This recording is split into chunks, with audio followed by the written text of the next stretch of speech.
Leading into the preparation for this interview, I watched a few different times the 4x100 freestyle relay from 2008 with you, Michael Phelps, Jason Lezak, and Garrett Weber Gale. And one of the things that the announcer of it was saying was he had run this race through his mind a number of times, and no matter which way he thought about it, the French were just definitely going to win. And that was, you guys were just underdogs. So what was y'all's team mindset going into that race? Did you guys think you had a chance? Did you have a specific strategy that you felt like was going to work? Or what was the team mindset going into that race?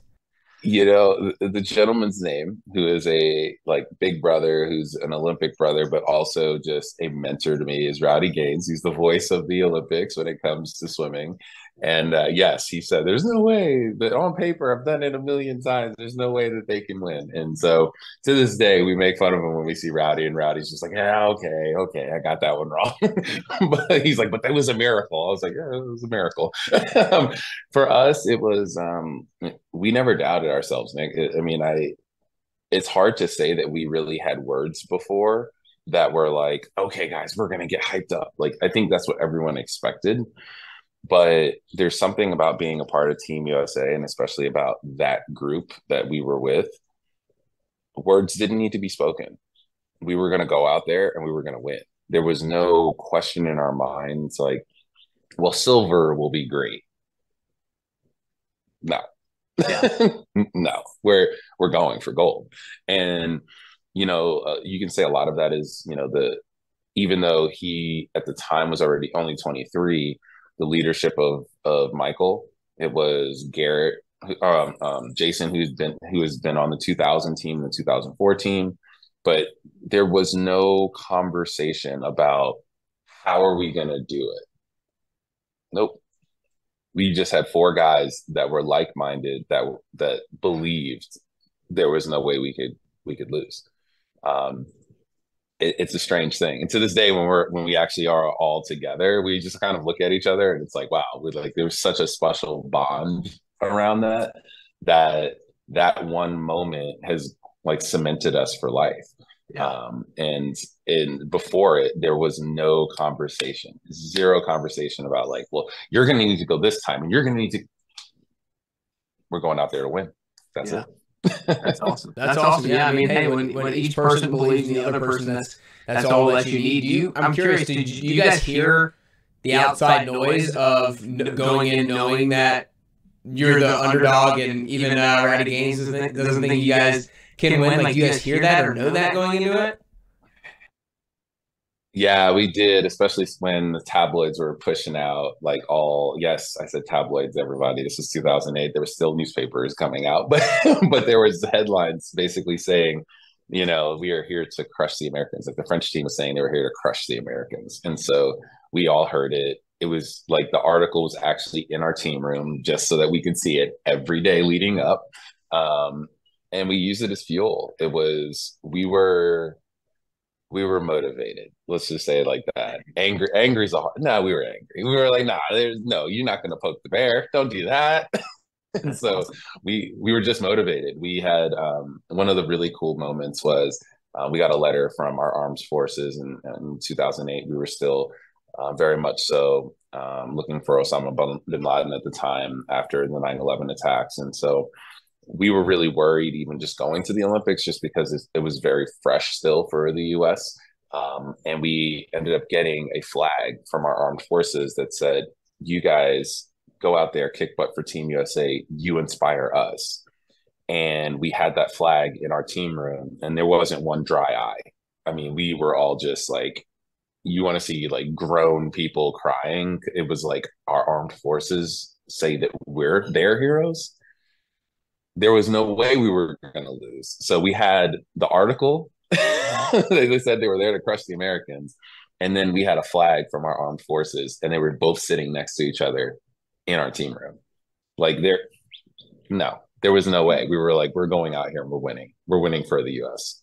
Yeah, that's so cool. That's so cool. It's so funny, actually. When I'm actually talking to people about their fitness goals, I have them start off by coming up with what their why is and building out their why. And I talk about how there's different kinds of motivation. There's like figuring out what you want to avoid, or like the negative side of motivation, and that's kind of like, you know, listening to the tabloids and like let that fuel you to like work your ass off. But then there's also like, what are you working towards? Who do you want to become? What do you want to achieve? And then the other side of it is like, who are you doing this for? You know, when it comes to health and fitness, so many people that I work with are like, I want to be good role models for my kids. I want to show them what healthy habits looks like, or I want to show my parents maybe what healthy habits looks like. And so when you have those like tangible things, or those things that you can have right there in front of you of like, I'm doing this for this person, I'm trying to prove this person wrong, like all those different types of motivation you can leverage to help you perform your best. Absolutely. I mean, it's like I'm sure I'm stealing this from someone that book I've read, but I call it an anchor point. Like you have to have an anchor point. Like I can say I want to be whatever, but if you haven't anchored or planned the way how to get to that point, it's gonna fall flat. You're not gonna be committed when it goes wrong, when something happens. And there's so much of that happens in sport where, you know, someone will say, you know, I want to be the fastest in the world. It's like, okay, cool. So what are you going to do about that? Are you living it every day? Are you going to bed early? Are you eating properly? Are you training? No, I'm just not going to do it today. Now, don't get me wrong. I didn't make every practice. My coach will call me out. I did not make every practice, but he knew exactly when to say, Colin, it's time. And he would always say I had a boxer's mentality. Like 3 months right before I was about, over 4 months before I was about to race, like a big race, he was like, I've never seen someone so dialed in. But we had to figure out what I needed. I needed time off to be that focused in those 4 months.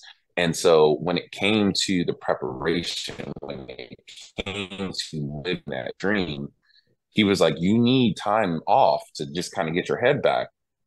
And then you live that dream to a T. Like I would, you know, I was overage, but I would not drink. I would focus on going to bed early. I was coming to practice early. He would be like looking over, and I'm still doing starts just to try to nail the perfect start. And he's like, okay, he's locked in. And so I think when you have that type of work ethic and you're so focused on winning, when you get to an Olympic Games, when you get to the arena that you are, your choice arena, and things start to pop and happen, like the French team saying they're there to crush the Americans, like Michael hearing, oh my God, you're going for 8 gold medals. What if you don't? Like all of these different things were in our head happening all at the same time. But at the same, we were focused. There was the anchor point that it wasn't Michael's 8. It wasn't Cullen wants to get his first gold medal. The anchor point was Team USA. The anchor point was we were doing this for our country. And that is what made us go far and beyond what we could have even expected or what Rowdy could do on his paper. Yeah, that's awesome. That's awesome. I love the anchor point analogy or idea. That's great. That's great.